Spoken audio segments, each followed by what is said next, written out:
All right, what's going on, you guys? Nick here with Nick's Time of Power. So a little bit of an interesting update for you guys today regarding classic physique, specifically Chris Bumstead. So recently, Chris Bumstead did a guest posing with Flex Lewis and Zane Watson, both of whom are 212 bodybuilders. And obviously, he looked very impressive for an off-season guy at that guest posing. That's what a lot of people were talking about when they saw the pictures and videos from that particular appearance. Now, obviously, because Flex and Zane are both 212 guys, they're obviously going to be significantly shorter than Chris Bumstead because that's really what the 212 division is. So in that lineup, of course, Chris Bumstead looks like the biggest guy because he is the tallest, and the eyes are going to be drawn to him naturally. But the main takeaway from that specific guest posing is how good his conditioning is. I think he's still over 12 weeks out from the Olympia. We've still got like 3 months to go until the Olympia. So he looks very impressive for a guy that's not even really close to the Olympia yet. But in addition to that, earlier today, actually only an hour ago, Chris Bumstead posted a posing video where he's going through, the classic poses. And honestly, within that first hour of him posting that video, I've gotten more messages of people sending me that video and asking me my opinion and asking me to make a video about it than really any other post in that short of an amount of time. And the reason why is because it appears that he's made significant improvements to his physique in this particular video. Now, in particular, his arms.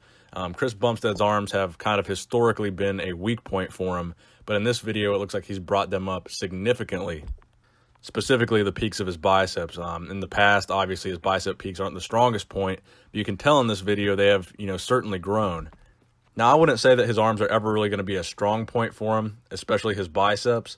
But I would say at this point, you could no longer say that they're really a weakness for him because they really don't look bad at all anymore. I don't think they're ever going to look great. It's just the way that his peaks are inserted.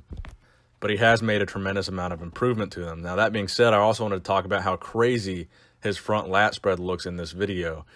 Now, I've said this many times before, the front lat spread is one of the things that makes classic physique classic physique. If you can't hit a crazy front lat spread where you super, emphasize your V-taper, you really don't have what it takes to be in classic physique. Classic physique is heavily dependent on, having those wide lats, those flaring lats that are going to emphasize that V-taper, emphasize the smallness of your waist, and give you that more classic illusion. I've said this before, I think Chris Bumstead has one of the best front lat spreads in the game, regardless of open bodybuilding, classic, whatever. His front lat spread is just incredible. And again, I just want to mention how good his conditioning is for being, over 12 weeks out from the Mr. Olympia.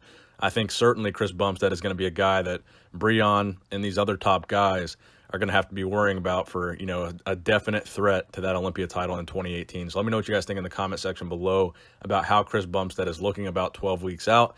Please give this video a thumbs up if you enjoyed it. Nick's Time of Power, signing out.